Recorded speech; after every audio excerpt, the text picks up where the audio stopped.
Well, certainly just having terrific vaccination coverage for our eligible population is hugely protective. The recommendation has always been please wear a mask in indoor areas.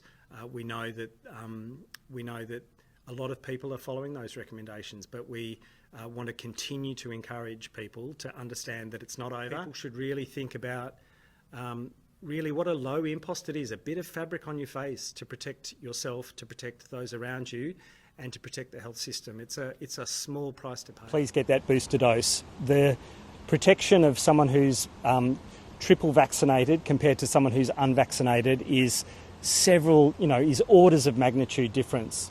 Someone who's in their 20s or teens who's unvaccinated has the same risk of being hospitalised as someone who's got their booster dose or third dose who's in their 80s. So it's extraordinary how protected you can be.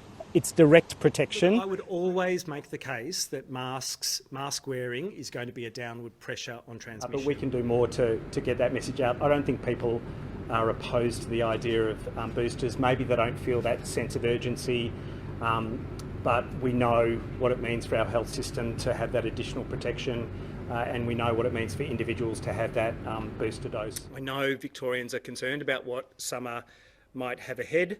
But again, our current vaccination rates are a very important measure of our individual and collective protection. So mask wearing is one of those really important interventions, wearing a mask in indoor areas whenever possible, and indeed when meeting with those most at risk.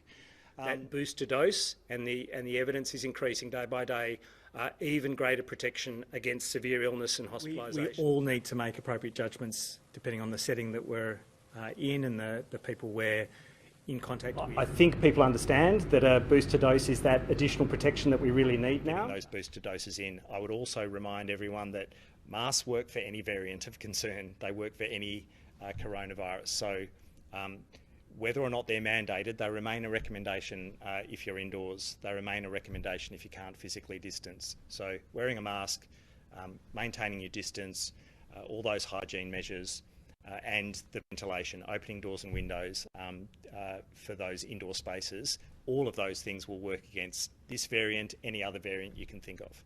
We will need to be mindful of and reflective of the threat of COVID for years to come, unless there's some game-changing vaccine that makes it go away, which I don't think is a prospect for the next 12 months, 2 years. We'll need to bear in mind the wearing of masks, the isolation when you're unwell, not turning up to work, not seeing vulnerable people. So, even if the pandemic declaration ends, the communication will need to be strong, and the guidance and sustained behavioural change will need to be there. I'll just add on vaccines. Sure. It really is our pathway out, and please stay safe. Thank you.